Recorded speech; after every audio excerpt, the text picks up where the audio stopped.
mau tanya, bagaimana Bapak dan Kemenparekraf akan memanfaatkan posisi Singapura sebagai salah satu pusat keuangan terdepan di dunia untuk menarik investasi di sektor pariwisata dan ekonomi kreatif Indonesia?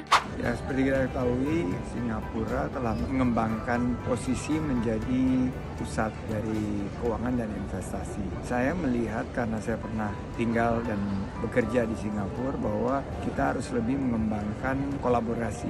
Jangan kita berkompetisi saja, tapi bisa berkolaborasi karena kita memiliki destinasi. Kita memiliki banyak potensi. Singapura akan mampu untuk menggalang investasi, bekerja sama dengan pelaku bisnis nasional, sehingga destinasi-destinasi yang baik itu bisa kita kembangkan dari 5 destinasi super prioritas sampai dengan sentra-sentra ekonomi kreatif. Itu bisa kita kembangkan lebih luas lagi, menarik investasi, membuka peluang usaha sehingga target penciptaan 4,4 juta lapangan kerja itu bisa tercapai tahun 2024. Pak mau tanya, kenapa Indonesia perlu banyak investasi? Apa keuntungannya bagi masyarakat, terutama di daerah?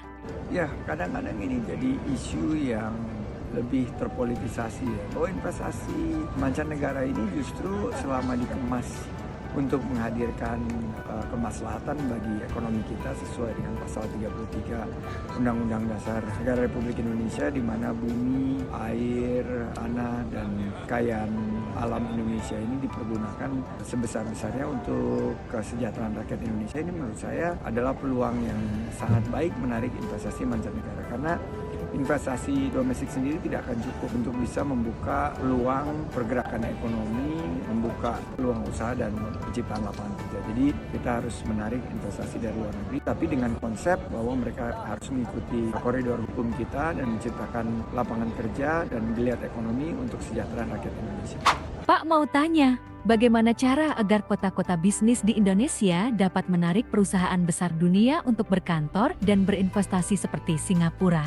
Ya, tentunya untuk seperti Batam maupun beberapa kota di Indonesia yang memiliki keunikan sama, kita bisa mencontoh Singapura dari segi kemudahan menjalankan usaha. Singapura nomor 1 di dunia, yaitu perizinannya sangat mudah. Tadi kita dengar sendiri dari restoran ayam penyet Presiden bahwa mereka hanya butuh waktu 2 minggu selama semuanya bisa diselesaikan agar izinnya keluar.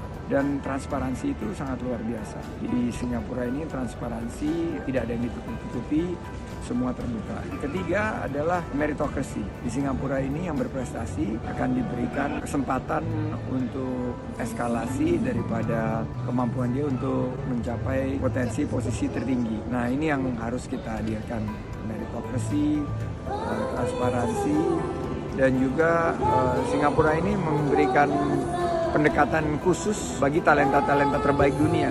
Jadi dia punya sistem visa yang juga menarik, bahwa kalau kita memiliki talenta itu mereka memberikan peluang untuk bekerja di sini dan sampai malah mengajak untuk menjadi warga negara Singapura, karena dengan memiliki talenta yang baik, ekonomi mereka akan terbangun dan mereka akan mampu menciptakan inovasi-inovasi untuk tentunya kemajuan daripada negeri ini. Pak mau tanya, Bapak kan sempat tinggal di Singapura. Apa kebiasaan orang Singapura yang menjadikan mereka bisa maju? Orang Singapura itu sangat bekerja keras, disiplin, on time, dan mereka adalah orang yang terus mau belajar. Saya melihat mereka nggak pernah berhenti bekerja sampai di usia lanjut sekalipun, mereka tetap berkegiatan. Mereka lalu membangun dari segi infrastruktur, itu dibangun semuanya di sini. Juga dari orang Singapura itu yang memberikan pengalaman saya ya, waktu saya tugas di sini itu terbuka juga sama pemikiran-pemikiran baru yang progresif. Dan terakhir yang tadi saya garis bawahi itu belajar dari Lee Kuan Yew adalah meritokrasi. Jadi kalau seorang memiliki prestasi, memiliki kemampuan, keterampilan, itu diberikan penghargaan. Bukan justru kalau mereka dari luar itu disingkirkan. Kalau orang yang bukan dari kelompok mereka itu tidak diberikan kesempatan, dan bukan ada konsep like dan dislike. Itu jadi yang saya pelajari dari etos kerja orang Singapura yang saya tuangkan akhirnya menjadi kerja keras, kerja cerdas, kerja tuntas, dan saya tambah sendiri harus kerja ikhlas.